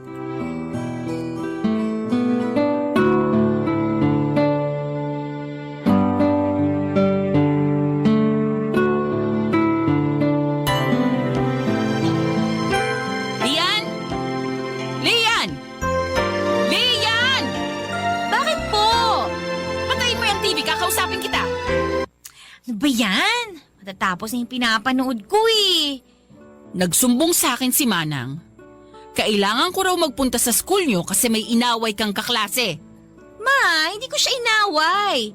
Siya kaya yun ang away sa akin. Kahit na! Bakit mo pinatulan? Sobrang annoying yung guy na yon, no? Kaya sinabunutan ko. Oh my gosh! Nakipagsabunutan ka sa isang lalaki? Hindi, ma! Hindi ako nakipagsabunutan, no? Sinabunutan ko siya, pero hindi niya ako sinabunutan. Kaya niya ako isinumbong sa principal. Pero okay lang yun. He deserves it. Tsaka, at least, hindi niya ako sinaktan. At proud ka pa sa ginawa mo, ha? Eh bakit naman po hindi? Sabi niyo, dapat maging proud ako sa family natin, di ba? Pero anong ginawa niya? Nilait niya yung family natin, ma. Nilait niya si daddy. Nilait niya kayo. Tinawag niya akong anak sa labas. O hindi ba? Deserving siya sa ginawa ko sa kanya? Lian, sinabi kong maging proud ka sa pamilya mo. Pero hindi ko sinabing maging arugante ka o mapagmataas. Hindi license yon para makipag-away ka sa tuwing may maririnig kang hindi magandang sinasabi tungkol sa amin ng daddy mo. Ma, siya lang naman yung ganun sa class namin eh. Sa totoo lang, lahat ng classmates ko, asar sa kanya. Kasi nga, puro panlalait yung naririnig namin sa kanya. Ay nako, ang hirap mong paliwanagan. Lagi kang may sagot sa sinasabi ko. Ayan ang daddy mo. Isusumbong ko sa kanya yung ginawa mong kalokohan sa school. Siya nang bahala sa'yo. Ayoko nang magalit. Hi, Dad! Hi, Princess! Dad, kailan ka uwi kina Tita Gigi? Ha? Kakarating ko lang, pinapalis mo na ako? Sorry po, hindi ko kayo pinapaalis. Ka-text ko kasi si Kuya Tom. May book daw siya ng Noli Me Tangere kailangan ko po yun sa school. Sabi niya, ibibigay daw po niya sa inyo para maibigay niyo sa akin. Akala ko, ayaw mo na ako makita eh. Dad naman ang OA mo ha. Ang akala ko si Mama lang ang drama queen sa atin eh. Kayo rin pala, drama king. So, dito kayo mag-dinner? Dito kayo matutulog? Mm-hmm. Yay! Kahit itodo mo pang panguuto mo sa daddy mo, isusumbong pa rin kita. Lian, anong ginawa mo ha? Dad, I'm sure pag nalaman mo, magiging proud ka sa ginawa ko. Sinabunutan yung lalaking kaklase. Kasi tinawag siyang anak sa labas. Eh bakit sa bunot lang ang ginawa mo? Dapat sinuntok mo pa para nadala. Nako, kinukonsinti mo pa eh. Sabi ko na magiging proud kayo sa akin eh. Kaya pag nagka-boyfriend ako, gusto ko yung katulad nyo, Dad. Responsible at saka open-minded. Hop. Bawal pa mag-boyfriend ngayon, ha? Papadudot na realize ko ng mga oras na yon na nagdadalaga na nga pala si Lian. Hindi magtatagal ay may mga manliligaw na rin sa anak ko. Mga manliligaw na katulad ng daddy niya, responsable, open-minded at may asawa na. Biglang nagkaroon ng takot sa puso ko noong marinig kong sinabi yon ni Lian. Ayokong matulad sa akin si Lian at ayokong isipin niya na ideal family ang pamilya namin. Papadudot, inaamin ko sa inyo na may takot sa puso ko. At ayokong maging kabit din ng ibang lalaki ang nag-iisang anak ko. Bagay na kinakatakutan ko, Papadudot. Ang mga kwento ng pag-ibig, kwento ng buhay, at kwento ng pag-asa. Nasa Spotify na! Barangay Love Stories. Pakinggan kahit kailan, kahit saan. Barangay Love Stories. Sa Spotify. Kinig na, kabarangay! At dahil hindi kami ang legal na pamilya ni Anton, ay hindi niya lehitimong anak si Lian. Kaya maingat kong ipinapaunawa palagi kay Lian ang sitwasyon namin ng daddy niya. Palagi kong sinasabi na hindi niya dapat ikahiya kung anuman ang kondisyon ng pamilya namin. Sa tingin ko ay tumanim naman yon ng husto sa puso ng anak ko, Papadudot. Proud ako kay Lian kasi wala siyang hinanakit sa daddy niya at sa pamilya nito. At proud din ako sa sarili ko kasi alam kong napalaki ko siya ng maayos. Sa tuwing ipinagtatanggol ni Lian ang pamilya namin sa ibang tao, sa tuwing kumakampi siya sa mga kaklase o kaibigan niyang binubuli, alam kong hindi ako nagkamali ng pagpapalaki sa kanya. Kaya lang habang lumalaki si Lian ay hindi pa rin maalis ang takot sa puso ko. Siguro dahil nakontento na ako sa konting atensyon at pagmamahal na kaya lang ibigay ni Anton para sa amin ni Lian. Kaya hindi ko nasabi sa anak ko na dapat ay pumili siya ng lalaking siya lang ang handang mahalin habang buhay. Hindi ko nasabi kay Lian na kahit gaano katindi ang pagmamahal mo sa isang lalaki, kapag may asawa ay kailangan mo siyang hiwalayan at lumayo. Hindi ko nasabi na malaking kahihiyan at malaking kasalanan ang ginawa kong pakikipagrelasyon sa daddy niya. Papadudot ng simulang magkatotoo ang mga kinakatakutan ko noong sinabi sa akin ni Lian na may nagugustuhan siyang kasamahan niya sa opisina. Andre ang pangalan ng crush niya at wala siyang bukang bibig kundi puro magandang katangian lamang ni Andre. Perfect gentleman daw si Andre, mahinahon magsalita, may sense of humor, responsable at open-minded, katulad ng daddy niya. At huli na nang malaman ko na katulad ng daddy niya ay may asawa na rin si Andre. Wala na sigurong mas masakit pa para sa akin, para sa isang ina at kabit na katulad ko.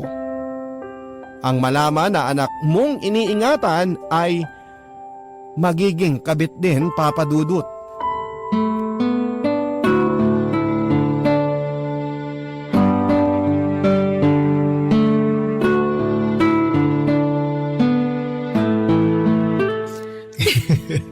Sabi ko sa'yo, nakakatawa, di ba? Hello po, tita. Hi, Ma! Oh, saan ka galing? May inasikaso lang ako sa labas. Tita, good news po. May copy na po ako ng concert ng Duran Duran dito sa Philippines noong 2008. Hindi niyo po yun napanood, di ba? Salamat, Andre. Wow ha, ang lakas ng mama ko sa'yo ha. Samantalang yung pinapa-download ko sa yung favorite movie ko, hindi mo pa nagagawa. Ito naman. Don't worry. Ita-download ko na. Ganyan ka naman eh. Tita oh, nagtatampo po yung anak niyo sa akin. Andre, Yes, tita. pwede bang umuwi ka na muna sa inyo? May kailangan lang akong sabihin sa anak ko. Po? Please. Okay na, sige na Andre. Bukas na lang tayo magkita sa office. Ingat ka ha. Alright, see you tomorrow. Bye. Bye. Bye po, tita. Una na po ako. Sige. Ma, ano ba nangyari? May nagawa bang kasalanan si Andre sa inyo? Si Andre wala. Ikaw meron. At ano naman po ang kasalanan ko? Lian, tinanggap ko sa bahay natin si Andre para manligaw sa'yo. Kasi sinabi mo sa akin, mabuti siyang tao. Totoo naman po yun eh. Mabuti siyang tao. At may asawa na. Pero, ganun din naman si Daddy ah. Kaya, anong masama ron? Lian! Mahal ko si Andre at mahal niya ako, Ma. Actually, mas okay pa nga si Andre kesa kay Daddy eh. Kasi hiwalay siya sa asawa niya. Kaya pag sinagot ko siya at naging kami na, isang bahay lang ang uuwian niya. Anak, hindi kita pinalaki para maging kabit lang. Ayaw niyo ako maging kabit lang. Eh bakit pumayag kayong maging kabit lang ni Daddy? Lian! Ma, sa panahon ngayon, wala nang stigma yung pagiging kabit. Ang importante, kung saan ka masaya, dun ka. Kung wala ka nasasaktan, okay lang yun. Sa tingin mo wala kang nasasaktan? Paano yung asawa ni Andre? Hiwalay na nga sila. Paano yung anak nila?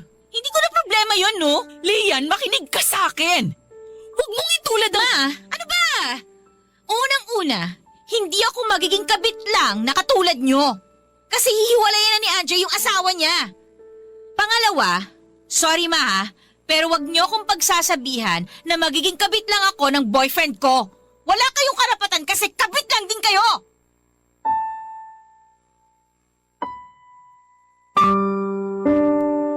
Papadudot na tulala na lamang ako sa mga sinabing yon sa akin ni Lian. Wala akong maisagot, tama siya.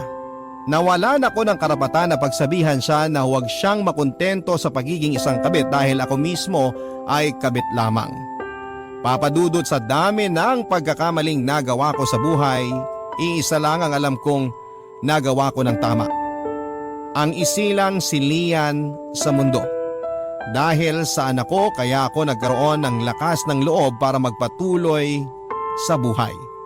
Dahil kay Lian, nakakaya kong tiisin ang mga pang-iinsulto sa akin ng mga tao. At dahil kay Lian ay nagkaroon ako ng bagong pag-asa. Pero hindi ko alam na ang batang isinilang at pinalaki ko sa pagmamahal at pilit na iniiwas sa masaklap na kapalaran ay susunod pala sa mga iyak ako. Nasaktan ako ng husto, Papa Dudut. Parang paulit-ulit na sinasaksak ang puso ko. At wala akong magawa kundi ang umiyak dahil sa sobrang sakit. Bigla ko naalala ang mga magulang ko. Ganito rin kaya ang sakit na naramdaman nila nang ipinagtapat ko sa kanila na buntis ako. Pero ang nakabuntis sa akin ay may asawa na. Baka higit pa sa sakit na nararamdaman ko ngayon ang nararamdaman nila noon. Ako ba ang dahilan kung bakit sa tuwing bumibisita ako sa bahay nila mama at papa noon, kitang-kita ko ang lungkot sa mukha nila? Malamang ako ang dahilan, Papa Dudut.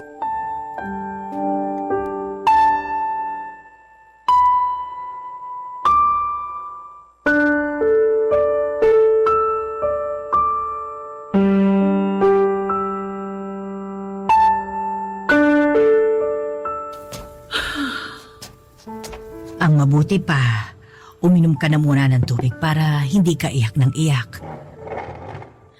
Kung gusto mo, dito ka na muna matulog sa bahay. Pag umuwi ka sa inyo, baka mag-away na naman kayong mag-ina. Maglayuan muna kayong dalawa para iwas gulo. Ma, ganito rin ba kasakit ang naramdaman nyo nung sinabi ko sa inyong buntis ako? Pero may asawa na yung lalaking nakabuntis sa akin. Betty, ngayong isa ka na ring ina.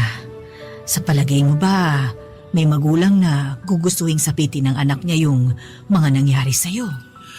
Ma, I'm sorry. Patawarin niyo ako. Nasaktan ako ng husto, pero mas nasaktan ang papa mo sa nangyari sa'yo. Lalo na nung sinabi mo sa kanya na wala siyang dapat ipag-alala dahil kayang-kaya kang buhayin ni Anton, pati na ang magiging anak ninyo. Anak, Kahit 7 kayong magkakapatid, ni minsan, hindi kayo itinuring ng papa ninyo ng mga pabigat na gusto niyang ipasa yung responsibilidad niya sa iba. Para sa papa ninyo, kayong mga anak niya ang kaligayahan niya. Kayo ang lakas niya. Kaya nga nung umalis ka sa bahay para sumama dun kay Anton, parang nawala ng sigla ang papa mo. Naging hukot ang likod niya. Mabigat at mabagal ang mga hakbang at palaging nangingilid ang luha sa mga mata niya. Nung umalis ka, may isang parte sa puso niya na nawala at hindi na bumalik pa. Papa! Alam namin ng papa mo na malaki yung pagkakamali ang gagawin mong pagsama kay Anton. Kaya gumawa ng paraan ng papa mo para kausapin si Anton na hiwalayan ka. Kinausap niya si Anton? Oo. Kaya nga lang, nung mapagtanto ng papa mo na hindi niya kayang ibigay ang mga luhong kayang ibigay sa'yo ni Anton, pikit mata na siyang pumayag sa gusto mo. Pero nagbilin siya kay Anton na mahalin ka at ang anak mo ng buong puso at huwag kang pababayaan kahit kailan. Mula nun, lalo pang nagsikap ang papa mo sa pagtatrabaho. Para ang mga natitira mo pang mga kapatid hindi maramdaman na mabigat silang pasanin sa buhay. Papa! Ma! Patawarin niyo ako. Huwag kang mag-alala. Matagal ka na naming napatawad, anak. Walang sama ng loob ang papa mo sa'yo. Kaya ako naman ang pinarurusahan ng Diyos ngayon. Sumusunod na yung anak ko sa yapa ko. Ma, anong gagawin ko? Tulungan niyo ako. Mahal mo si Anton? Opo. At mahal mo rin si Lian? Opo. Ang totoong nagmamahal, pipiliin kung anong makakabuti para sa mga taong mahal niya nang higit pa sa sariling kagustuhan. Pag-isipan mo mabuti, Betty. Ano ba yung makakabuti para kina Anton at Lian? Pag nalaman mo na ang sagot, tsaka ka gumawa ng desisyon.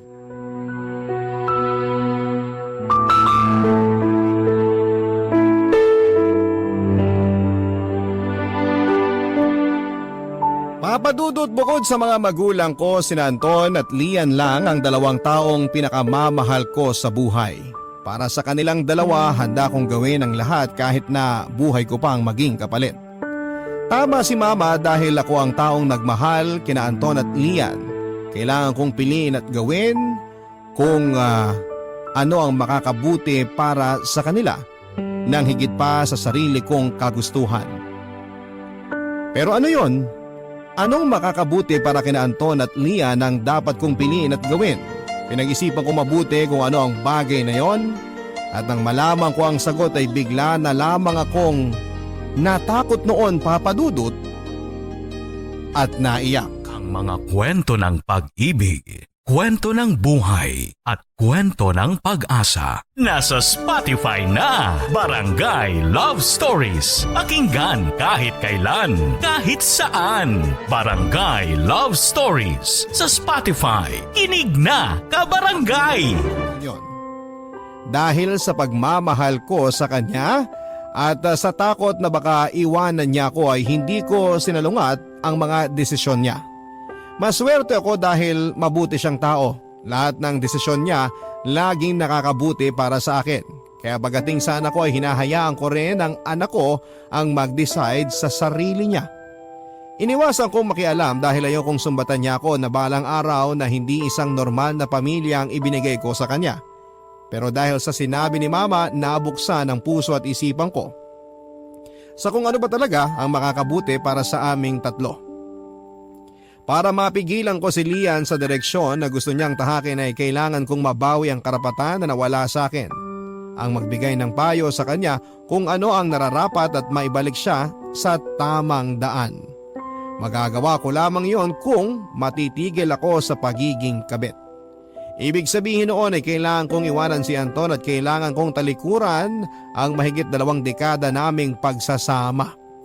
Masakit para sa aking iwanan na ang taong minahal ko. Walang iba kung hindi si Anton, pero alam kong makakabuti para sa kanyang hindi na mahati ang atensyon niya sa asawa niya at sa mga anak niya. Alam kong mahirap po yun, Papa Dudut, pero kailangan. Nang magkaroon ako ng pagkakataon na makausap si Anton ay nagdasal ako na bigyan ako ng lakas ng loob ng Diyos na may tama ang mga pagkakamaling nagawa ko, Papa Dudut. Nasaan nga pala si Lian? Gabi na eh. Nasa office pa rin ba siya hanggang ngayon? Nagpaalam siya sa akin kaninang umaga. Mag-overtime daw sila ng mga kasamahan niya sa office. Kasi marami silang backlog. Kailangan daw yung maihabol kasi tax season na naman. Sa bagay. Sa office din, ganun na nangyayari sa mga tao ko eh. Tapos ka nang kumain? Oo. Salamat ha. Parang special yung dinner natin ngayon ah. Lahat ng paborito ko, niluto mo. Teka, anong meron? May kailangan ka bang hingin sa akin? O pabor na gusto mong ipagawa? Sabihin mo lang, hinding-hindi kita hihindihan. Anton? Maghiwalay na tayo. Ano? Nagpapatawa ka ba? 20 years na tayong magkasama. Ngayon pa ba tayo maghihiwalay? Alam mo ba kung anong sabi sa akin ng anak mo? Balang araw, gusto niyang magkaroon ng pamilya na katulad ng pamilya natin. Ano masama ron? Masaya tayong tatlo pag magkakasama. Kahit nagtatrabaho na si Lian, we make it a point na lumabas tayo at mag-bonding at least every month. Kaya natural lang na gugustuhin niya magkaroon ng pamilya ng katulad ng sa atin. At kaya natural din na ang lalaking nagugustuhan niya ngayon, may asawa na. Ano? Sabihin mo sa anak mo, hindi pwede. Hindi ko siya pinalaki para maging kabit lang ng ibang lalaki.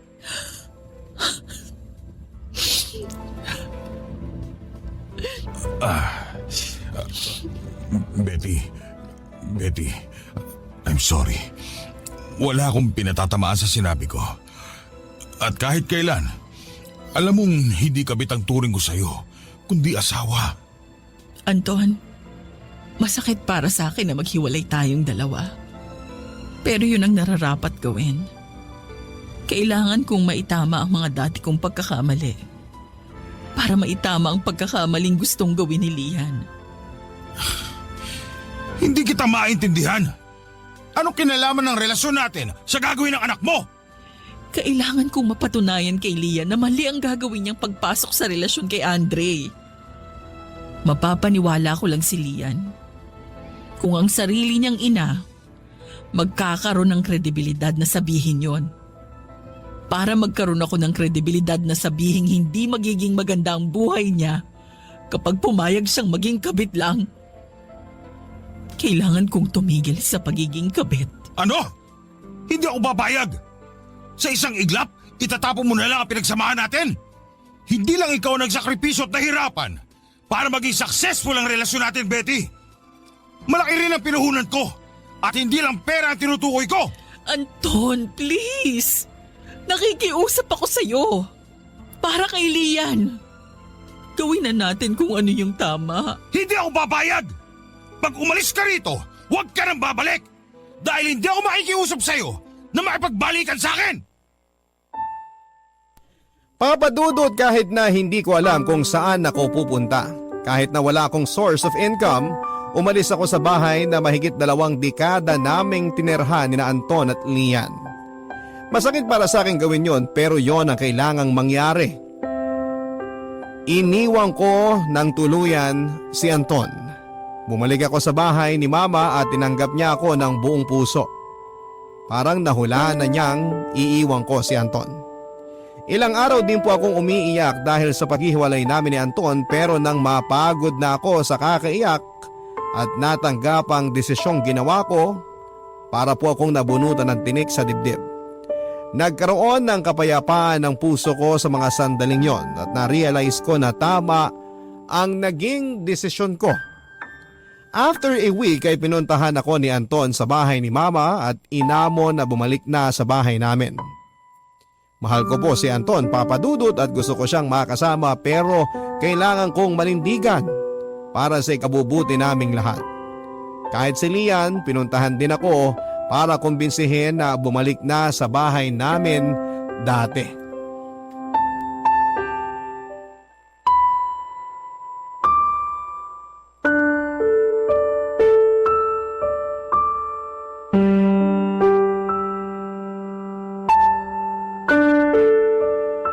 Ma, please. Namimiss ka na ni Daddy. Bumalik ka na sa bahay. Kung kailan naman kayo tumanda, tsaka kayo maghihiwalay. Bali, wala na ba yung more than 20 years na pagsasama ninyo? Dahil pinapahalagahan ko ang 20 years na pagsasama namin, kaya nagdesisyon akong makipaghiwalay sa daddy mo, Lian. Ano? Ang labo niyo naman, Ma. Alam mo kung ano ang kwento ng buhay ko, anak. Sinabi ko sa'yo wala kang dapat ikahiya. Pero hindi ko nasabi sa'yo, nakahiya-hiya ang ginawa ko para makabuo ng isang pamilya. Sinabi ko na sa'yo, kung saan ka masaya, yun ang gawin mo. Basta wala kang sinasaktan. Masaya ako dahil sa relasyon namin ng daddy mo. Pero napakaraming tao na kaming nasaktan at patuloy na sinasaktan. Hindi lang ang pamilya niya sa tita Gigi mo. Sinasaktan din namin ang sarili namin.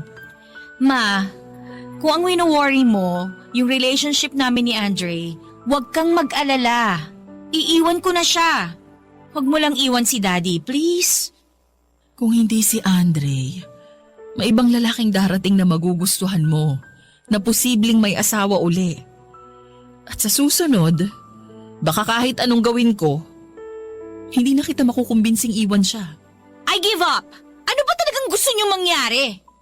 Gusto kong makita mo na hindi glamoroso ang maging pangalawa lang palagi sa buhay ng taong minamahal mo. Gusto kong malaman mo ang kahihiyan na idudulot nun sa'yo at sa mga taong nagmamahal sa'yo.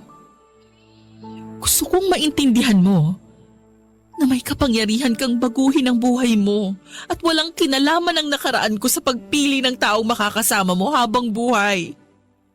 Anak, gusto kong ipamukha sa mga lalaking naghahangad na maging asawa ka na karapat-dapat kang hintayin.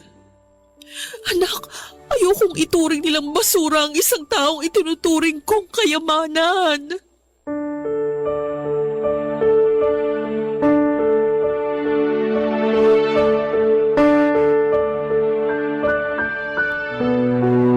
Padudot, hindi ko alam kung naiintindihan ni Lian ang gusto kong sabihin sa kanya noong araw na yon. Dahil natahimik lamang siya at ilang sandali pa ay nagpaalam na sa akin na uuwi na raw siya. Pero pagkalipas ng ilang araw ay nalaman kong naghiwalay na sila ni Andre. Ang totoo ay nalungkot ako, pero kasabay noon, nakahinga na rin po ako ng maluwag at umaasa na sa susunod ay pipiliin na niya ang taong totoong magmamahal sa kanya. Hanggang sa ngayon ay kinukumbinsi pa rin ako ni Anton na magkabalikan kami. May mga pagkakataon na gusto ko nang bumigay. Pero sa tuwing iniisip ko kung ano ang mas makakabuti para sa amin dalawa, tumitibay ang determinasyon ko na wag nang makipagbalikan at manatili na lamang kaming magkaibigan. Unti-unti bumabalik na rin ang tiwala ko sa sarili ko na kahit na wala akong karelasyon, makakaya ko pa rin mabuhay. Nagsimula akong mag-online selling at sa ngayon ay medyo lumalakas na ang sales ko. At ngayon ay may sarili na akong kita. Bumalik ang respeto ko sa sarili. Bumalik na ang dangal na nawala sa akin sa loob ng mahabang panahon. Hindi po yun madali. Ang totoo ay napakahirap talikuran ng mga tao at bagay na nakasanayan ko na, pero sa tulong ng ibang tao at sa tulong ng Diyos, sisikapin kong manatili sa tamang landas.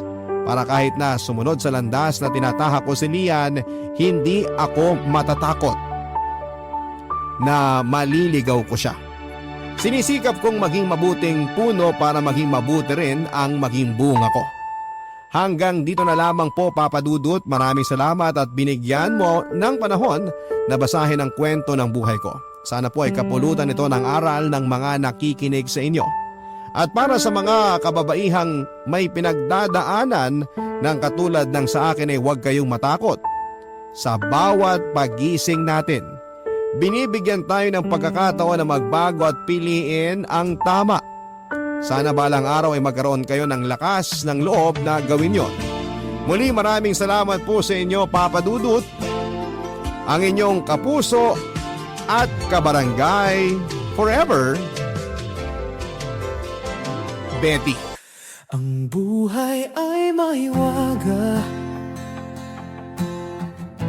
laging may lungkot at saya. Sa Papa Dudut Stories, laging may karamay ka. Mga problemang kaibigan, dito ay pakikinggan ka. Sa Papa Dudut Stories, kami ay iyong kasama. Dito sa Papa Dudut Stories, ikaw ay hindi nag-iisa.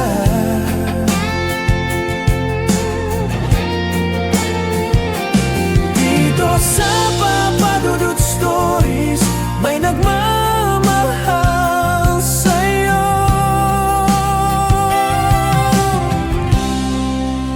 Papa Dudut Stories, Papa Dudut Stories, Papa Dudut Stories.